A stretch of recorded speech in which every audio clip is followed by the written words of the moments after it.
And I think that the job of the coordinator, maybe the most important job as far as the game plan goes, is are you out in front of the problems that you have, and can you use the information on the tape to figure out what's coming next?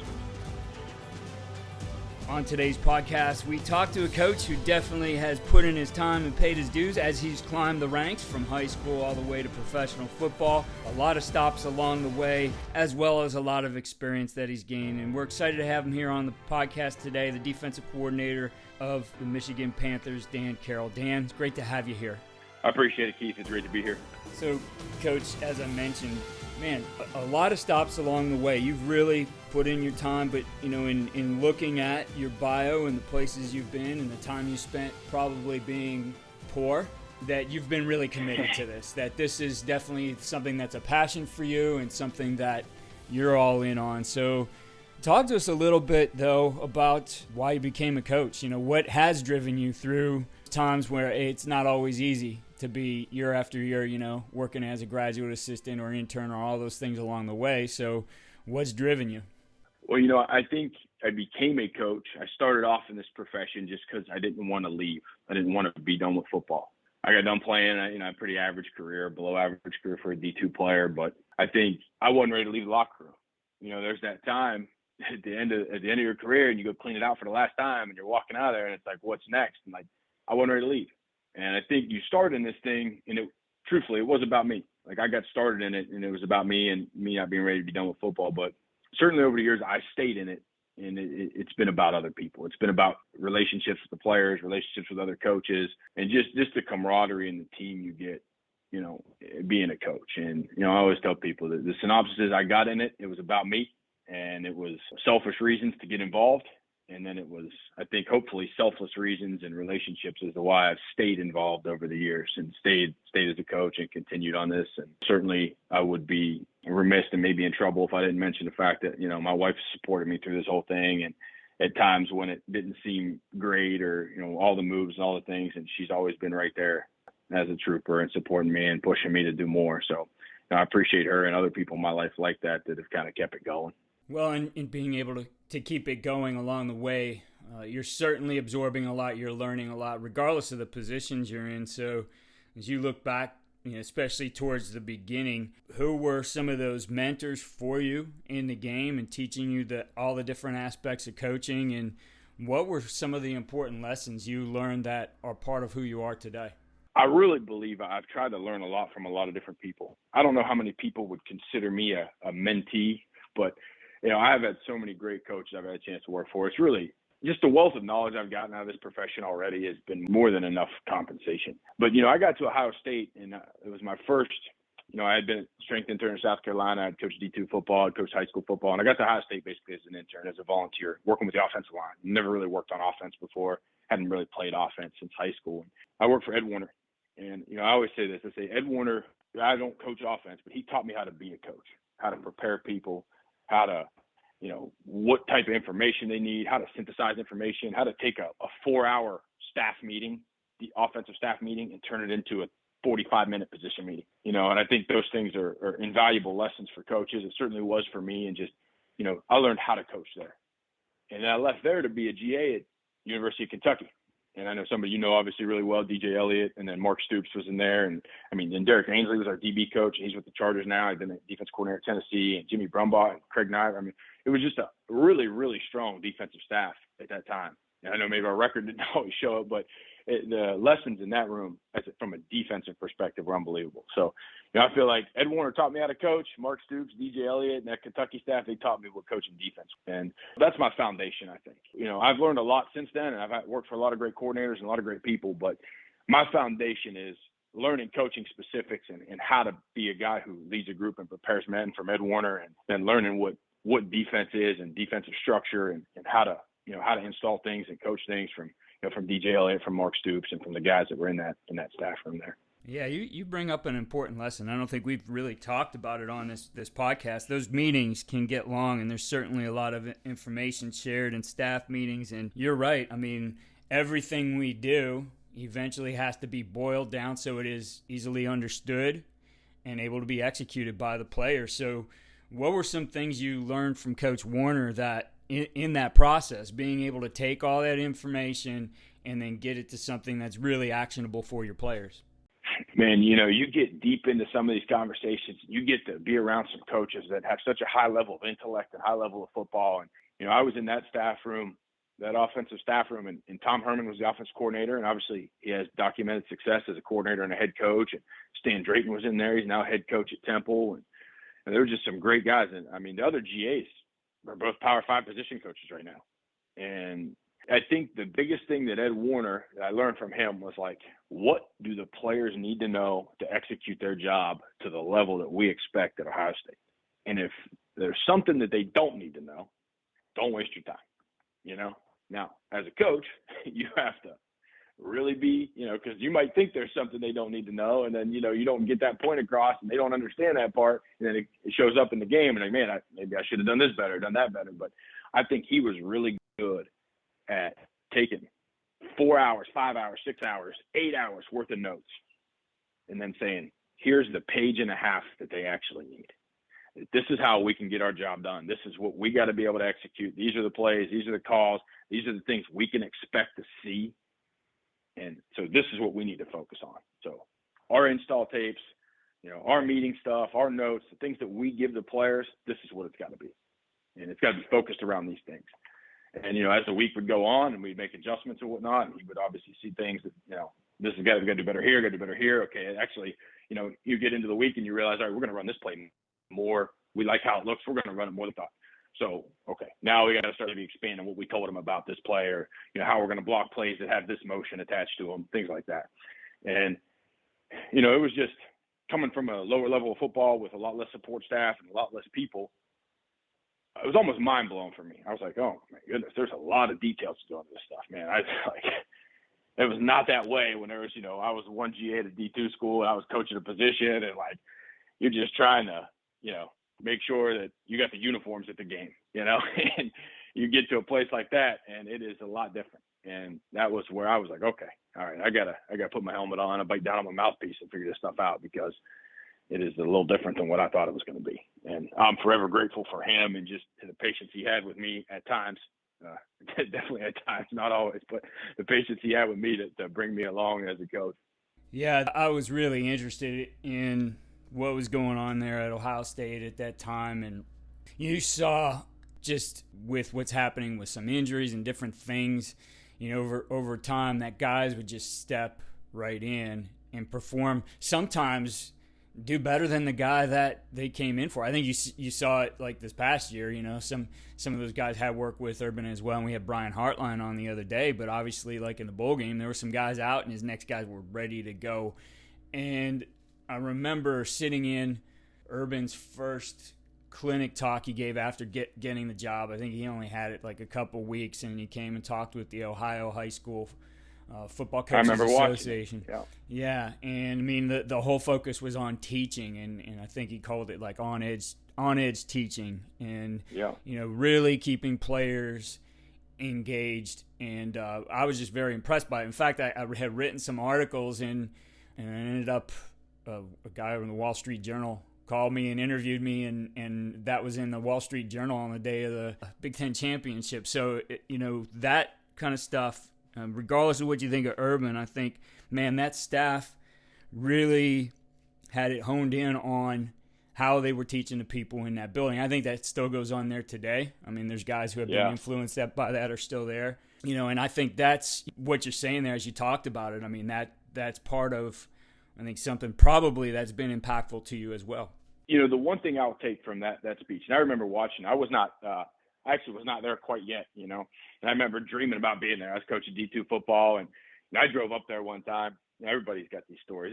I love how sometimes you'll see stories on Football Scoop or on some other outlet where like, oh, this guy did all this stuff to get a job. And you'll find out that there's so many guys in this profession that have put themselves out there to get jobs and to get opportunities and to get through the door. But, I drove up there like 2 or 3 times to try to meet with people and just get my foot in the door somehow. And I mean, I snuck in one time actually, and it was basically like, told, yeah, we'll call you in a while. And then it was like months later, I ended up catching on with somebody. Anyway, long stories. But the one thing I remember sitting there watching that thing on YouTube, and the one thing I took from that I'll always remember, that speech that he gave at the high school coaches clinic, was the difference between a presenter and a teacher. Yes. And it's really just the accountability that a teacher takes on for you actually getting the information and learning it. A presenter says, hey, I know all this stuff. I'm going to come up here and tell it to you. And what happens, right? And that, that's kind of like being on this podcast. Like, I'm not accountable for what the listeners get out of this, right? I don't know, or really, if somebody wants to get a hold of me or whatever, that's great. I would always talk to them, but like, it's not really my job to make sure they get the information. But when you're coaching, you're accountable. You're accountable for what you taught that guy in that meeting, and how he learned it and how he's able to use it. And I think that's the biggest mind shift that you have to make when when you're getting into this profession and you realize that the stakes of major college football or professional football is like, I'm not just accountable for what I taught them.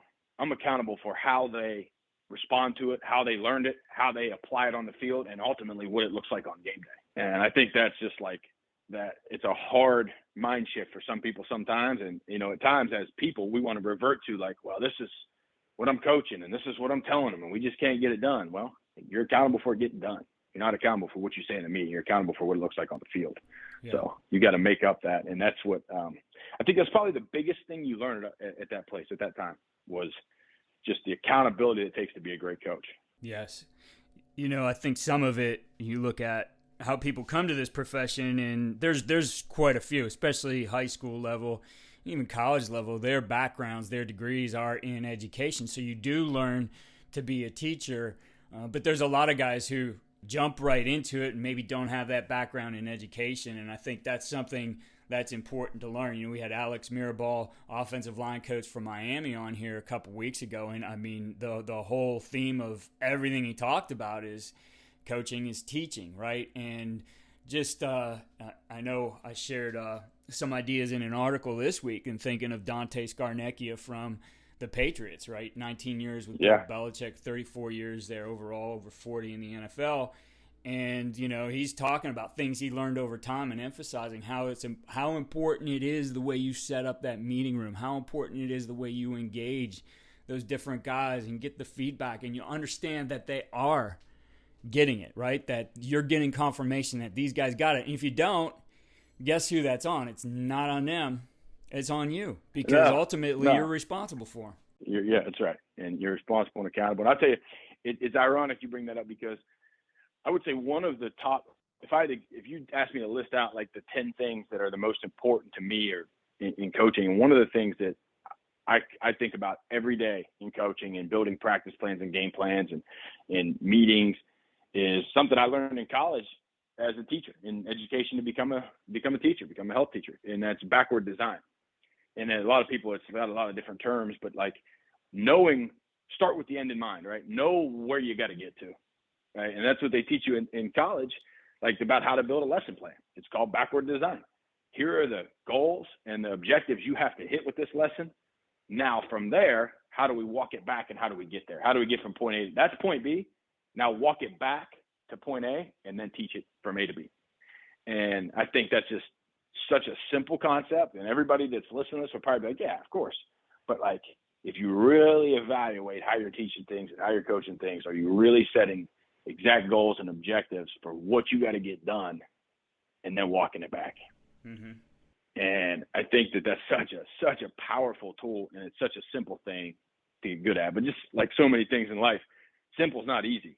Right? No. It's a simple concept. That don't mean it's easy, but it is simple. And I think it's so important for guys and coaches to really look at it through that lens as they build out how they're going to teach things and install things. Well, I think that's an important lens, because ultimately nobody's perfect. You're going to have those situations. You go out to the practice field and you think you guys got it, and man, what was going on today? And you're able to reflect then, if you understand this is my process, this is how I'm building it, that, you know what, as I look back on this, as I reflect on this practice, and I go back to that meeting room session and maybe my walkthrough, whatever it might have been, my conversations with those players, here's where the breakdown was. Here's how I can fix it, right? So I think when you're setting things up that way, you then have the ability to problem solve it as well.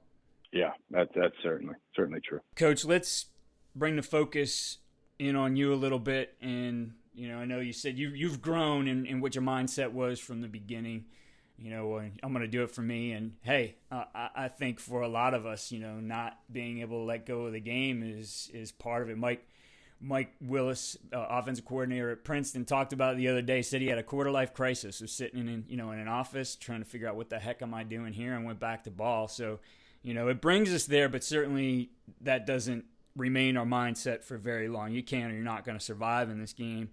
But for you, thinking of, your mindset, your approach to the game, it starts with you. The mindset that you have certainly has to be transferred in some way if those things are important to your players. But for you, what is that mindset or approach to the game as a coach? I think that I try to be the most prepared coach that there is. I try to prepare at a level that, I would hope I'm trying to prepare at the best level that there is. I'm trying to out-prepare everybody. And I think that just learning and committing to preparation and the things that you do during the week and leading up to the game or in training camp or whenever it is, just how serious and how committed you are to being ready for the moments that come up. I think those are just the things that are just so important to me as a coach and that I want to instill in players. And it doesn't matter what you're doing in life, but, if you are truly committed to just being ready when that time comes, and everything you do in your life is just so committed to being ready when that time comes. I think some people, my wife and I joke all the time, I don't have hobbies. I got a family, and maybe I like to work out a little bit, but outside of that, I don't have hobbies. I don't watch TV. I don't do anything, right? I do football. I don't hunt, fish, golf, none of that, right? And so, I've created a lifestyle where outside of my family, this is the most important thing. And how I prepare the players and the relationships I have with the guys and making them confident in what I do as a coach, those things are so important to me. And teaching the players to reciprocate that as a working relationship. And that was the biggest difference in being in the USFL and coaching, 24, 25, 26-year-old men. It was look, we're not going to have a college coach relationship. Right? That's not what this is going to be. We're here for 2 weeks of training camp and 10 weeks. I'm going to know you guys for 12 weeks. Some of you are going to move on. Some of you will come back next year. But for a lot of you guys, it ain't going to be a college type of environment for you. But it can be a great working relationship, right? And that's what it needs to be. And we need to understand that to do that, we got to reciprocate, each other's commitment. We got to reciprocate how we look at things. And we both have to be as locked in and dialed in as each other. Right? It doesn't need to be like a college situation where, you're 20 hours a week doing football and I'm 100.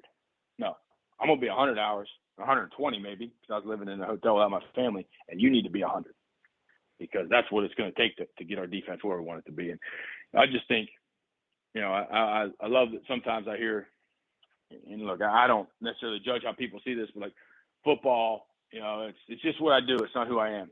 I think for me, I think that line's blurred a little bit. I got friends from home that I grew up with that call me coach, and things like that. That's what I'm known as, and that's who I am. And I don't see that as a bad thing. To my kids, I'm a father. To my wife, I'm a husband. But to a lot of people, I'm not Dan. I'm coach, and that's fine. And I'm good with that because I think it is such a big part of my life. It's hard to say it's not who I am. It's a big part of who I am. And I think that just the commitment to the game and understanding how much the game has given most of us as coaches and as players, and giving back to it from the way we prepare for it and how hard we play it. I think that's probably a lot of words to say a little bit, but that's just what I'm passionate about is just how committed you are to the game, giving back to it, how much you work for it. And I think we get back to it the best by playing it hard and coaching it hard and being committed to having success at it. You are in a unique situation. Everything we talk about building our culture and working together, you have a much shorter timeline. It's almost like maybe even thinking like the JUCO approach, right? Your guys are going to be with you 2 years and then they're moving on. And possibly you are too. You just never know. But sure. But there is, I think, something that's driving everybody there. And, just today saw a tweet where I believe the running back from the Generals got a 3-year contract with, I think it was with the Cowboys, right? That's the goal for your guys. So it's not like, hey, this is just for fun and, cool, we're going to extend our careers. I mean, Yeah. these guys are hungry, right? They're looking for more. They're looking to be in camp right now at this time of year. So there is that shared drive that you guys have, and you have to lead that, right? And just looking at yourself as a leader, how would you describe yourself as a leader of these guys, especially the whole defensive unit? I think a big part of me, I tried to treat these guys like men. I did not want to coach them like they were kids. I did not want to be coaching them like freshmen who come into college and they don't really understand the urgency of football beyond high school. They don't understand how competitive life is when you're not the best player on the team. Like I don't want to go through those hoops. So I think from a leadership standpoint, I think the players would tell you, and at the end of the day, they're the ones who matter, that I led by treating them like men, holding them to a high standard, expecting a lot from them, but also doing a lot for them. And I think that when they can tell you're really trying to prepare them really hard, really well, trying to give them things that maybe they've never been given before from a tip standpoint, and like, hey, formational things like that, just you're trying to take a level of details to them that they did not experience before. I think they know that you're working really hard, and I think they tend to reciprocate that for you. And I think those are the things that are important to me. Is like I want to coach the guys like they're the adults that they see themselves as. And in college, that gets hard sometimes because you get an element of guys like, they maybe think they're a little more grown than how they act sometimes, which is okay. But, I think developing those guys is great. And I think it's a great part of the college experience as a coach. But, in this experience, coaching older guys, like I want to treat them that way. I tell them all the time, like, you wear a helmet, I wear a whistle, but we both work for the Michigan Panthers. I'm not the principal in the room. I'm not your dad. I'm not the guy here to like be the disciplinarian. Like, we do the same job, right? We're just here trying to win. I do the breakdowns. I get the game plan. You execute the game plan. It's not different. Like, we're not on different levels here. We're on the same level. And, I think that resonated well with them. I don't know. I mean, maybe they would say different, but I'm pretty confident that most of them would appreciate how they were treated, how they were coached, how they were talked to, and just the respect that they were given as players and their input too. I had 4 or 5 guys that would come and meet with me. I always look at, from a game plan standpoint, I'm sure we'll get into some of this over time, but, you get the game plan together early in the week, and then I try to refine the call sheet, 2 nights before the game, like when we're going to call these things or whatever. And that's kind of my longest night, like in college, it'd be a Thursday night, USFL, we played on Fridays, Saturdays, or Sundays, so whatever it was, but that 2 nights before the game, I'm up pretty late watching every cut up, figuring out when we're going to call the stuff that we have in. And I had about 4 guys that would come and do that with me. They'd be there from 8 p.m. to 11:30, 12 at night when we're watching all this stuff. And, I typically don't make the staff sit there with me, but, I had a safety, a linebacker, D-end, and actually 2 safeties, and they'd come in and they'd want to do that. So I think that, teaching those guys to take some ownership in it and just see themselves as my peer and my coworker, right?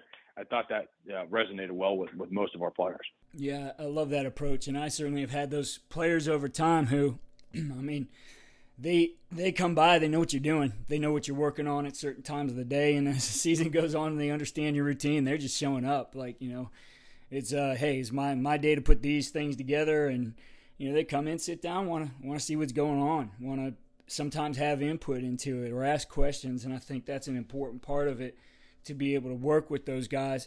You mentioned it here, so let's stick with it. But the rest of your routine for the week and how you're going to break this down and what it looks like for you as a defensive coordinator putting together that game plan.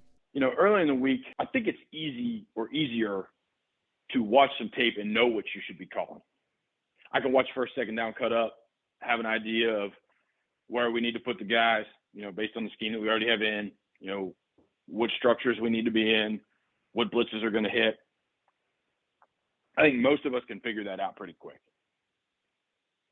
I think the key becomes, as you rep it, as you practice it, as you build out your week, on that Thursday if you're a college operation, probably a Wednesday if you're a high school operation, whatever it is, that 2 days before the game, that's when you really got to hone in on when to call it. What is the down and distance? What is the field zone?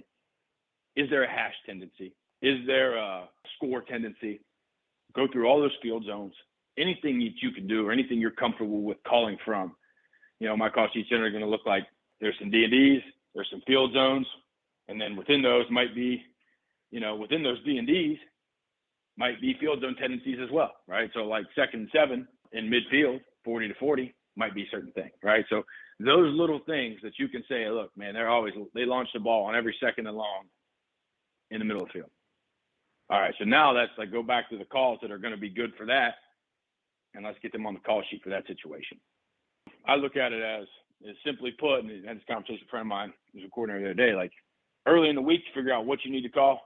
Late in the week, you figure out when to call it. When is the best time to get those things called? And I think that linear process, especially as you're working through it week to week or day to day during that week, figuring out what you guys are actually good at, what you're executing well, which runs you're being able to really get fitted up really well versus what calls and what fit structures. And I think that, that's kind of how I look at it. I think that might be an oversimplification, but simple to figure out what you need to call, hard to figure out when exactly the best time to call it all. We've talked a little bit about the classroom and your approach there as a teacher and taking the stuff out on the field. Let's just start with the simple things like drills. When you look at the drills that you're going to run or your defensive staff is going to run, for you, what are the parameters or what are the checkpoints for you that you say, that's a good drill. It's going to help us get better at what we do. What things are an important part of that? Well, Keith, I'll circle back a little bit and just kind of take you on this. I think learning any concept, whether it's a new defense or whether it's fitting up an old defense versus a new run or an old coverage versus a new pass concept, I see it all as a linear path, right? Like going from point A to point B. And the first thing on that linear path is like you're going to have a meeting about it.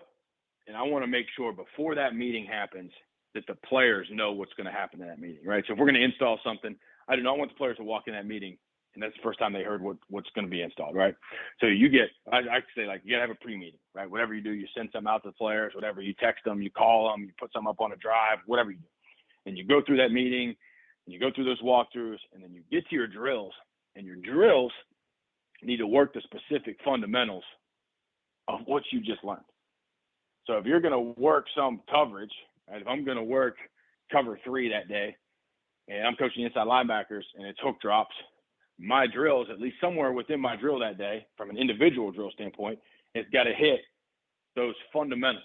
Not necessarily the scheme portion, maybe the scheme portion, but the fundamental portion of what they're going to be expected to do that day. And then it goes from those drills to group work. And I think group work is probably where you learn, is where you really build the scheme and build most of your understanding. So group work for me, like let's say to stay with that example, we installed cover 3 that day and we're say for example, we're playing a spot drop cover 3 week rotation and I'm coaching linebackers. Well, we're in a 1 high defense and I would call that an even fit and then backers would know what that means. So we got to work a squeeze scrape concept with the D line. Right. So that fits, that's going to be a situation in 1 high that we're always going to be in, right? We're going to be backs offset to the bubble and we got to work a squeeze scrape concept. So that's one group work.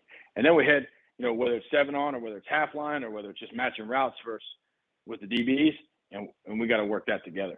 And now from there, you say, well, obviously those are really two obvious concepts that you got to get group work involved in. But I think that it comes down to like, okay, that's like your training camp group work. But then, when you're going back and cover 3 during the season, what are the runs that you're going to see that you can work with the D-line? What are the runs that you're absolutely going to see that week and that you can work and you can refine it to where you're not just running the generic stuff? And the same thing with the routes with secondary. But, I think the biggest thing is to just look at where you've struggled, what you're not executing exactly right, and then how can we create that situation? I think I hear a lot of people, like people drills change a lot for some people. And I think that the drill setup should be pretty consistent, because if that drill setup is good enough to teach this coverage, and it's probably good enough to teach this other coverage. If it's good enough to teach these run fits, it's probably good enough to teach those. But I think what you do, as far as what you do within the drill setup, I think has got to be ever evolving and ever changing to change who you're keying and how you're keying it. And hey, this week we're going to be looking at this guy and not this guy. This run, like, for instance, I get a lot of split flow runs, like the backers cross key. If I'm not getting a lot of split flow runs, they're both keying the tailback probably. So, those little details within each drill, but I do believe in keeping the setups consistent as far as like, hey, on Tuesday, they know, man, when we get done with Indy, we're going right to, we're not having inside anymore. We're on week 6 or whatever. We're going right to, run pitch with the D-line. Bang, right? And I think that consistent setups are really important. But I also think within those setups, are we making sure that the little details that we do are what's changing, what's evolving as we see different offenses, as we prepare for different people. I agree with you on the consistency 100%. And within those things you're talking about there, I think language is so important to your coaching, to your teaching, right? The good coaching cues are invaluable. So for you, what are some of those cues that the players hear again? Why are they so important? I very much believe that. And, I think as coaches, there's a lot of things you could bring up as to why that stuff's important for players. But the one thing that I think is underrated that we do a lot as coaches is as the season goes, as we evolve, as we adjust our calls, as we realize, okay, somebody's attacking this part of this coverage and somebody's doing this, and we're going to play this coverage similar to this. Like being able to take those techniques and that language and apply it in a different coverage or in a different call or in a different blitz or make an adjustment on the sideline, I think that stuff's so important. Because if the players, and this is especially for young players, I've had to coach, UMass had a very, very young group of linebackers. And it was such a learning experience for me to just have, all freshmen basically. One sophomore who never played and then all freshmen. And really talented guys. I think you'll see some of those guys will surprise you as years go on. You'll see some guys come out of that place and people will be like, wow. But it just, to keep the language so consistent to we can make adjustments on the sideline or during the week is so vital. It's so vital because if they just learn what to do in that call, and then you have to make another adjustment to a different call, and it's the same as, but you can't really tell them it's the same as because you don't really have enough verbiage or enough language to say, hey, it's just this technique.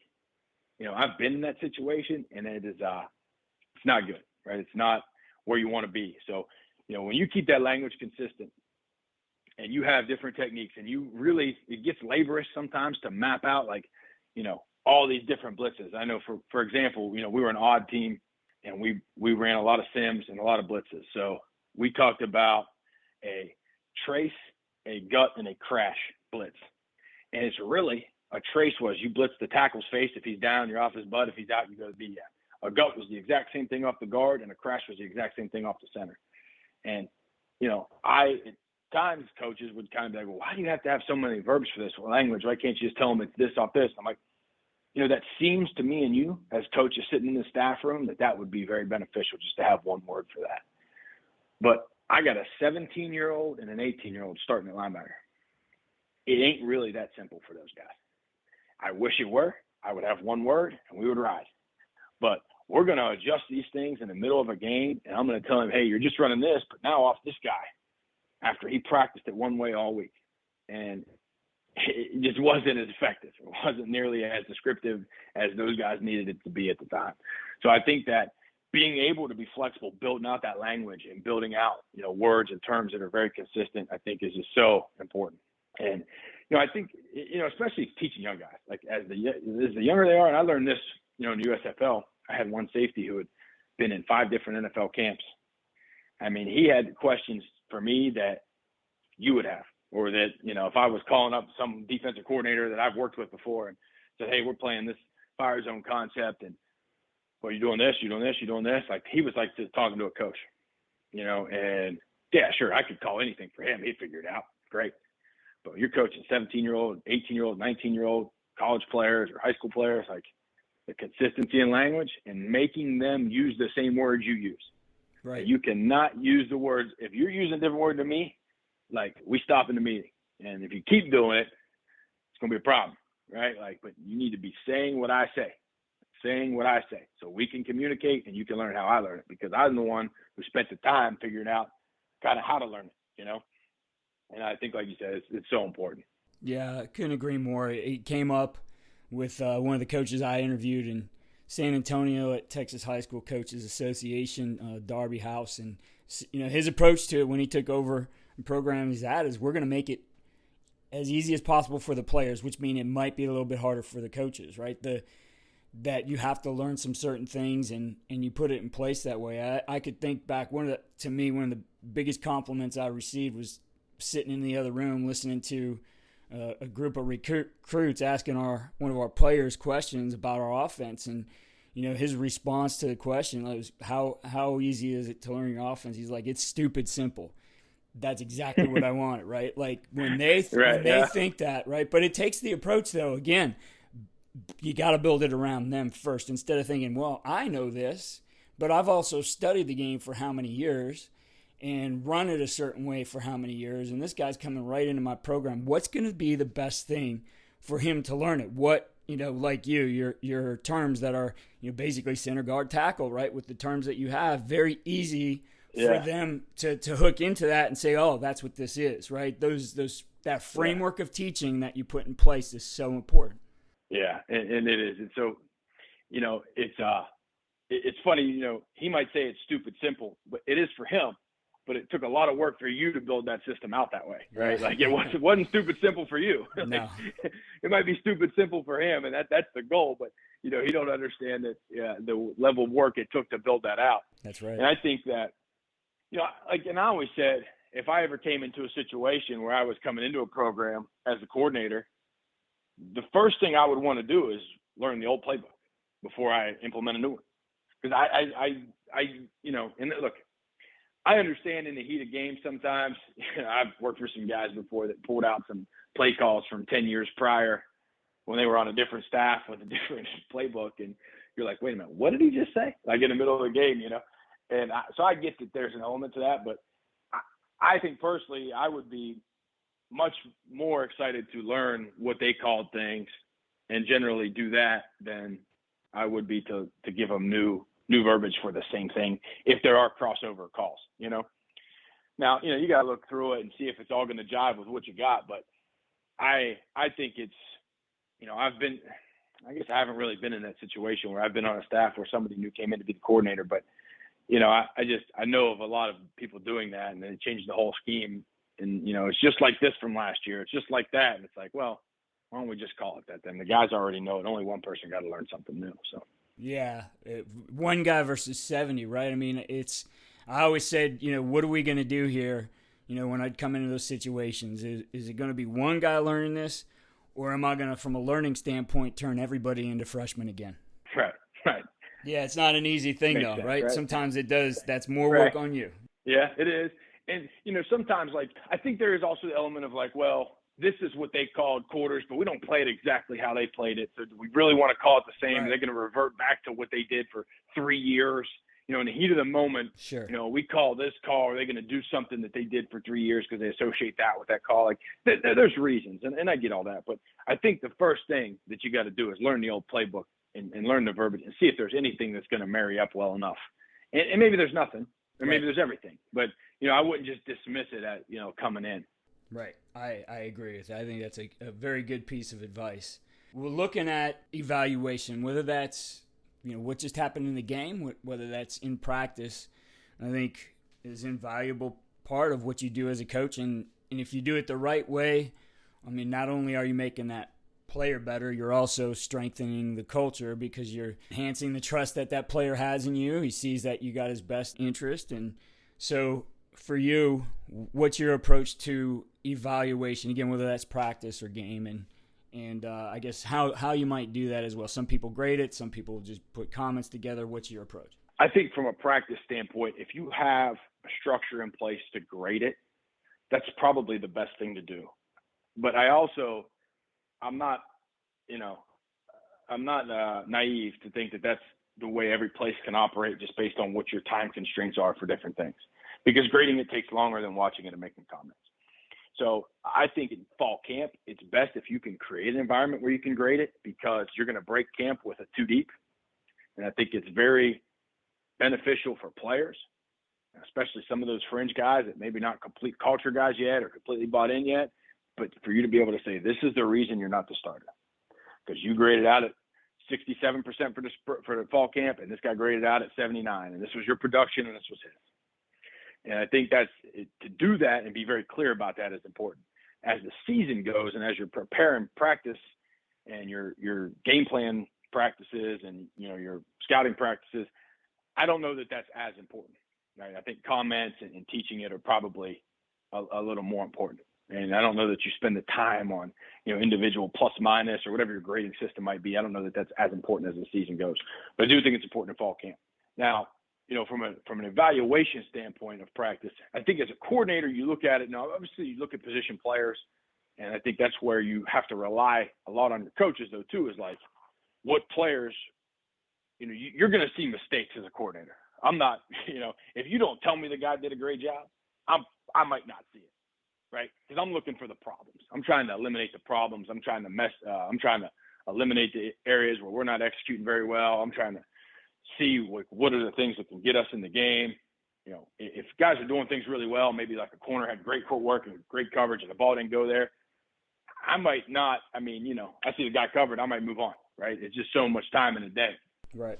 So I think that it's important that you rely on your coaches to make sure they tell you who's executing at a high level, right? And then if there are things that, just even if they're not executing, I think it's important to rely on your coaches for practice evaluation because you're going to be trying to address the problems that are showing up on the tape first and foremost.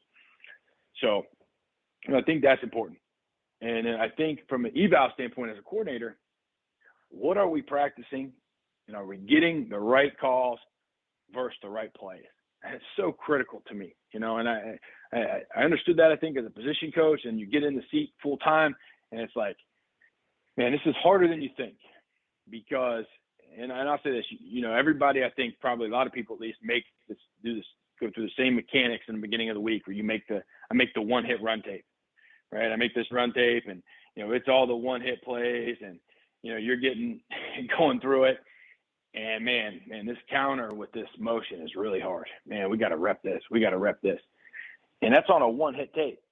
And you realize you're breaking down 9 games, and they ran that twice, right? You might not see it, right? So you get to the end of the week, and you realize, man, we spent 3 reps, which, in the USFL with the roster limits and things, we don't – I imagine we probably get about a third of the reps that most colleges get, probably a little less than most pro teams get, but – it is what it is. You got to adapt and adjust, and everybody's getting the same amount of reps. So it's not like it's not woe is me, but it's a litlittle different than what a lot of people might be used to. And so the reps are so critical. It's like, okay, we spend a lot of time on this because it is a tough play to fit up, but the likelihood is we need to get these top 2 runs repped versus every single call we can be in, and we need to get it on tape and we need to coach it off the tape. And I think utilizing, as I was talking to a friend of mine this morning about it, like he's a first year coordinator. I was like, look, you're going to have a tendency in the walkthroughs that you do pre-practice to walk these calls versus the same calls you're going to get in the practice because you want the practice to look good. You want confidence. You want the players to be fitting stuff up. You want to do it fast and confidently. But then you're going to get to the end of the week and you realize you fit up power 4 times, twice in the walkthrough, twice in practice, and they were all versus the same call. Or 3 out because you didn't do it well the first day, so you re-repped it the second day. And now you did it in the walkthrough versus this call. You did it in the practice versus that call. Then the next day you did it in the walkthrough versus the same call. You did practice versus the same call. Now you got 4 shots at that play, and you only did it versus 1 call. And I think those are the things that are so important for a coordinator to be conscious of. And that's whether you keep a spreadsheet, whether you tick it off on the hit chart, are we getting the right amount of reps at the right plays versus the right calls? And you can't get it all. I know you can't get it all, but can you get the things that are going to show up in the game? And I think that the job of the coordinator, maybe the most important job as far as the game plan goes is, are you out in front of the problems that you have, and can you use the information on the tape to figure out what's coming next? You watch a team, and maybe you got 6 or 8 games on them, and you see these top 8 run plays that they have. Like, which ones are you going to get? So you got to use the structures that they're running them against, right? Well, it's a 4-down structure, it's a 2-high structure, whatever, however you break it down, whatever's for you. But, like, are you using that information that you have on the tape to figure out what's coming next for you? And that's what, to me, is so important. It's like, you might watch a team and, man, they ran counter. They only ran it in this one game. But you put it in a cut-up, they ran 9 counters. Well, they ran it versus this one team because they couldn't stop it. So in 7 games, they ran counter like 1 game, but they ran it 9 times. Well, it's not really the second most important run, is it? Right. Because they ran it versus one team that couldn't stop it. So using all that information and not just mindlessly watching cut-ups, I think is so critical as to staying out in front of what you're going to get. And I think, I can look back in the 10 games we played this year, and I think there were some of those games, man, as a staff, we were out in front of it. I knew, and our D-line coach and DB coach, we knew. Like, all right, this is what's coming, guys. Like, don't rep this and this. And then there's some games, honestly, we didn't know. And we got, you get surprised by a thing or two. And at that point now, you're just relying on the fact hopefully your players are better. And hopefully they can figure it out on the fly. And that's a bad position to be in as a coach. It's not where you want to be.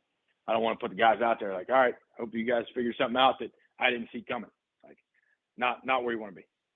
All right. So I think that, can you use what you have, the information you have, what's affected you as a defense, and what the offense has done to put pressure on people that are in similar structures and use similar people, especially in a run fit, how they attack those defenses and what's affected you. And then from that information, what are you going to see? And then I think, when you can do that and you can start pinpointing that stuff, you're usually a pretty damn good coordinator. And it's a level that, I aspire to get to. But I think we should all aspire to get to that. But well, it's a process, and certainly appreciate that insight and all the insight you've given us today. And the last question I ask everybody is, looking at what you do as a coach, what's that one thing on or off the field that you do that gives your players the winning edge? I think that I would say it is the expectation and the demand that I put on them in I don't want to say a subtle way, but maybe not in a loud way or an aggressive way, but in a calm, like camaraderie, team built demand and expectation. And I think those are the things that, when you have a lot of expectation for players and you demand they do things correctly, and, you expect them to match your work ethic and how much you care. And, I think for the most part, the players that you want on your team and around you are going to respond to that. And when they do, I think they get pretty damn good. And it's fun to watch, when they respond to those expectations and demands. And I think the biggest thing in that scenario is identifying the players who aren't willing to do that and motivating them to do it. And then at some point deciding that they're not ready for that, if that's the case. But, the demands and expectations that you put on them. And I feel like, I hope that's what the players would say from, having great relationships where you can put those demands and expectations on. Well, we're excited about the season that's coming up for sure. And last year, one of my favorite episodes to do every single week was when I'd sit down with DJ Eliot and talk some defense and reflect on some of the games we watched that past weekend, and really then translate that to how can we learn from it? How can we apply it right now in season? What can we do to make our practices better adjustments, whatever it might be? And so I'm excited to announce that Coach Carrel will be joining us this season to talk some defense and, pick up where Coach Eliot left off. So I hope you guys will tune in and join us for that. And certainly as we get going, the whole objective is to be interactive too. So if you have questions, whether it's to Coach Carrel or to me, reach out, DM, any of the other contact information you have on us. We'll certainly try to get some of those answered on air as well. So, Coach, I'm excited for what we're going to do. I appreciate the time that you took today, and look forward to a great 2022 season. Yeah, Keith, I look forward to it too, man. Look forward to being critical of some of these guys coaching this fall and not somebody being critical of me. It's always easier when it's that way. Yeah, no doubt. Beginning Tuesday, we'll start our in-season deep dive on defense with Dan Carrel being our guest host and taking us through some of the things that he's seeing in games from every level. Again, connect with us on Twitter at Coach K. Grabowski and at Dan Carrel. I'll put both of those in the show notes so you know how those are spelled. Send us questions. Tune in for different things that we're going to be discussing throughout the season, week to week. I think it's going to be an exciting series, and I'm definitely looking forward to it. All of our in-season series begin on Monday. We have the Mushroom Society with Bob Wiley. We'll be joined by other offensive line coaches. We have OC Office Hour with a rotation of different offensive coordinators joining us to discuss what they saw from an offensive perspective. We have Teach Tapes with Steve Hauser and we'll have a master coach interview each week with some of the greats from the game from the past. Follow all we're doing at coachingcoordinator.com, and again, follow me on Twitter at Coach K. Grabowski.